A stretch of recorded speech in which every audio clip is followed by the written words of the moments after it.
నేనేమంటున్నా మీరు గుర్తుపెట్టుకోండి. ఇక గిసొంటోడు ముఖ్యమంత్రి అయితే మాకు కూడా సిగ్గే ఉన్నది, మాకు కూడా సిగ్గు అనిపిస్తుంది. ఈ అమ్మ ఏడోకెళ్ళి వచ్చిండ్రు రాబోయి 7 మోపోయినా మాకు కూడా బాధనే ఉంది. అందుకే మూతి మీద తన్నినట్టు సమాధానం చెప్పాలంటే జాడిచ్చి తన్నినట్టు మళ్ళీ హైదరాబాద్లో ఎట్లా తన్నినరో మళ్ళొకసారి కాంగ్రెస్ని అట్లే జాడిచ్చి సికింద్రాబాద్లో చేవెళ్ళలో మల్కాజ్గిరిలో మళ్ళా జాడిచ్చి తంతే ఆ నోరు మూత వడాలే. ఒక్క సీటు గెలవరు అనే నోరు అడ్డమైన కారు కూతలు మూత వడాలంటే కారు ఉరకాలే. 100 కిలోమీటర్ల రఫ్తార్తో కారు ఊరికి లక్ష్మారెడ్డి గారు బ్రహ్మాండంగా గెలిచి తీరాలి. ఇంకొక మాట కూడా నేను మీకు విజ్ఞప్తి చేస్తా ఉన్నా, ఇంకొక మాట కూడా ఆలోచించమని నేను కోరుతా ఉన్నా. ఇవాళ నేను ఇది ఉత్తగానే అంటలేను, ఆషామాషిగా ఆరోపణ చేస్తలేను. మీరు జాగ్రత్తగా గమనించండి, ఆలోచించండి. అసలు రేవంత్ రెడ్డి కాంగ్రెస్ పార్టీ మనిషా, అసలు రాహుల్ గాంధీ మనిషా, నరేంద్ర మోడీ మనిషా నాకైతే సమజ్ అయితలేదు. మీరు జాగ్రత్తగా వినుండ్రి, చూడుండ్రి ఆయన మాటలు, ఆయన వ్యవహారం. రాహుల్ గాంధీ ఏమో ఏమంటాడు, దేశం అంతా తిరుగుతుండు పాపం ఆయన కాలికి బల్బం కట్టుకొని. ఆయన ఏమంటుండు పిచ్చోడు, చౌకీదార్ చోర్ హై అంటాడు.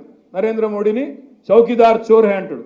రేవంత్ రెడ్డి ఏమంటుండు, హమారే బడే బాయి హై, మోదీ సాబ్ హమారే బడే బాయి హై. ఆయన చోర్ అంటాడు, ఈయన బడే బాయ్ అంటాడు. ఆడ రాహుల్ గాంధీ ఏమో పాపం అమాయకుడు, అదానీ ఫ్రాడ్ హై అంటుండు. అదానీ ఫ్రాడు దొంగ అంటుండు. ఈయనేమంటుండు, అదానీ హమారే ఫ్రెండ్ హై, ఫ్రాడ్ నహీ హై. ఇది రేవంత్ రెడ్డి గారి మాట. ఇంకొక మాట మీరు చూడండి, గుజరాత్ మోడల్ ఫేక్ హే అని రాహుల్ గాంధీ అంటాడు. గుజరాత్లో డొల్లాది ఉత్తదే ఫేక్ మోడల్ అని ఎవరు అంటుండ్రు, ఇవాళ రాహుల్ గాంధీ. రేవంత్ రెడ్డి ఏమంటుండు, మా తెలంగాణ మోడల్ కాదు, తెలంగాణను నేను గుజరాత్ చేస్తా అంటుండు. తెలంగాణను గుజరాత్ మోడల్ అంటే ఏం చేస్తావు? ఇక్కడ కూడా గోద్రా లెక్క, ఇక్కడ కూడా మైనారిటీల కొంపలు ఉచ్చుకొని బుల్డోజర్లు తెచ్చి ఇండ్లు గులగొట్టి దిక్కుమాలిన పనులు చేసి హిందూ ముస్లిం ఫీలింగులు తెస్తావా? ఏంటిది గుజరాత్ మోడల్ అంటే?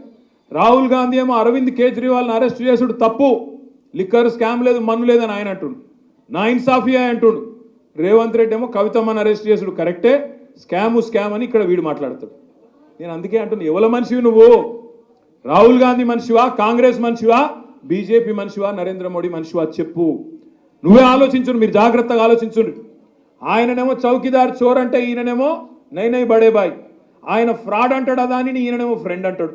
లిక్కర్ స్కామ్ లేదని ఆయన అంటాడు, స్కామ్ ఉందని ఈయన అంటాడు. గుజరాత్ మోడల్ ఫేక్ అని ఆయన అంటాడు, కాదు జబర్దస్త్ మోడల్ అని ఈయన అంటాడు. నేను అందుకే అంటున్నా, మిత్రులారా ఆలోచించుండ్రి. ఒక్క ఓటు ఇవాళ రేవంత్ రెడ్డి పార్టీకి వేసినా మళ్ళా అది అల్టిమేట్గా లాభం అయ్యేది బీజేపీకే.